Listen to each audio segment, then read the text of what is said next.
enisaochanao jeso malalo chachizao fotona mamizao yanaranay antongotsao izahay izay mpianatrao koambitenenare jeso malalo izahay iaino tsaranao ka irate niavy aminao itoetsabetsakao amponaya koambitenenare jeso malalo izahay iaino tsaranao ka irate niavy aminao itoetsabetsakao amponaya irate niavy aminao itoetsabetsakao amponaya.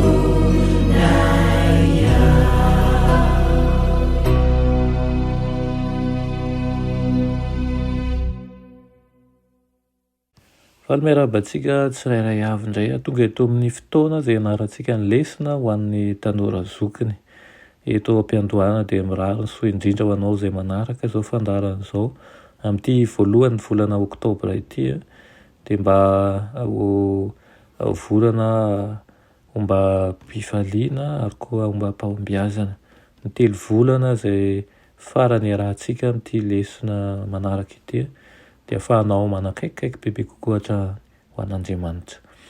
Ny lesona tsika moa mandritra ny herinandro ity dia mitondra ny lohateny hoe fanantenana eo am-piandrasana, fa ny lesona tsika anio dia mitondra ny lohateny kosa hoe mandehana ambarao amin'izao tontolo izao.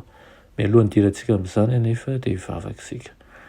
Ry tompo mpanjakanay eo, mbola fifaliana ho anay hatrany no miaraka aminao ankehitriny ary miresaka aminao, misaotra anao izay mbola manome tombontsoa anay fa ny mandray ny teninao, mangataka aminao izay mba hitoeranao ao aminay mandrakariva ary koa mba amboaboasanao sy ampitomboanao ny finoana tsirairay avy aminaran'i Jesosy, amen. Mandehana ambarao amin'izao tontolo izao. Ilay fifoazana lehibe mikasika ny fiavian'ny tompo tamin'ny taonjato fahavalo ambin'ny folo sy fahasivy ambin'ny folo no fototra ny orenan'ny fihetsehana milerita. Nanaitra ny fahalaliana maro tamin'izany androizany ny fandinihana apokalipsy toko fahaenina izay miresaka ny amin'ireo tranga mialohan'ny fiavian'i Jesosy fanondroany. Manoritsoritra tranga telo miseho tamin'izany fotoana izany ny andiny faharoa ambin'ny folo sy ny fahatelo ambin'ny folo. Dia ilay iray horohorontany lehibe tany Lisbonne izany tamin'ny 1755 izay nisy ihany koa ilay andro maizina tamin'ny volana Mai tamin'ny 1780 ary ihany koa ireo kintana niraraka efa nisy izany tamin'ny taona 1833.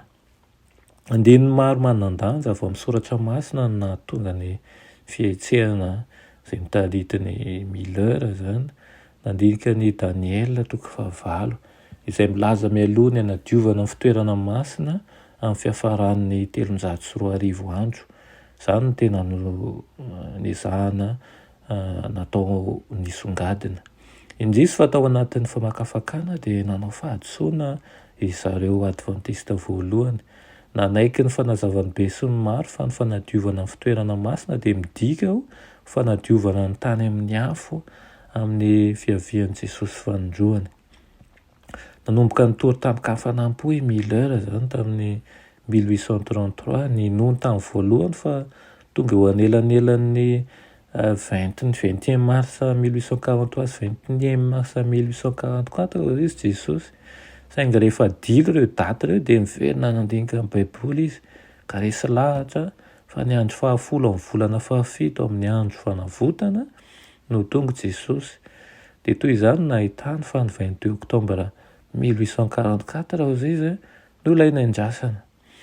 Nanjarina nandanja lehibe ho an'ireo mpintany teo am-piandrasana ny Matthieu toko 10 izay misy ny fanoharana momba an'ireo virjiny 10.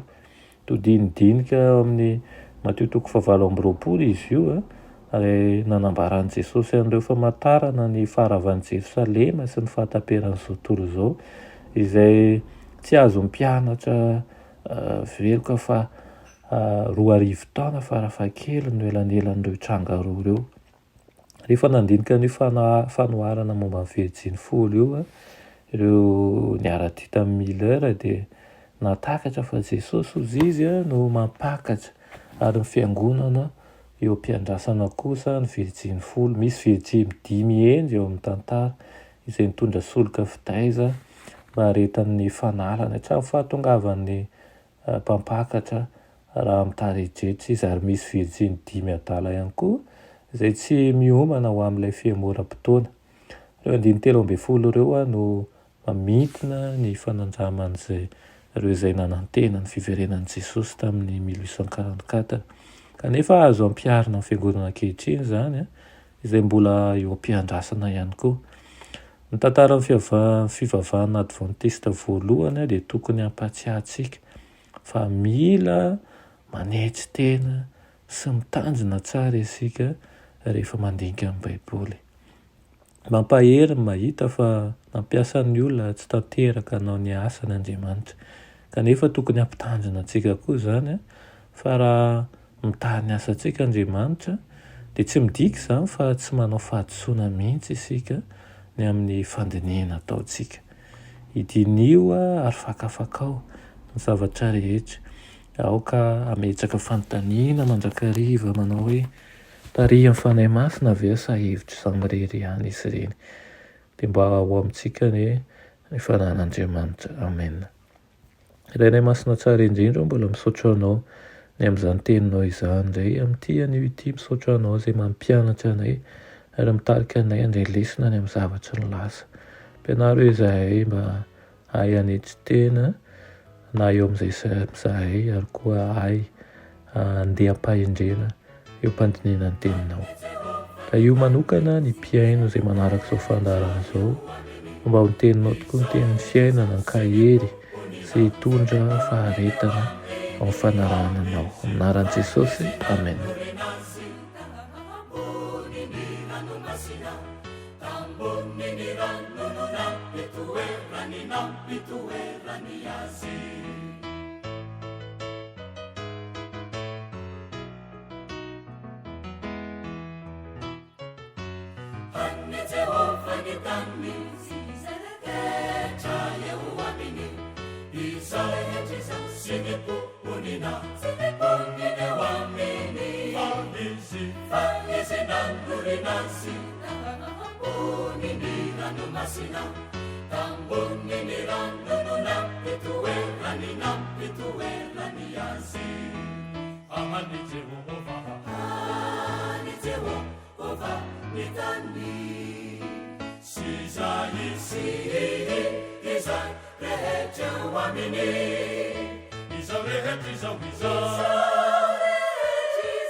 Faizi na nurinazi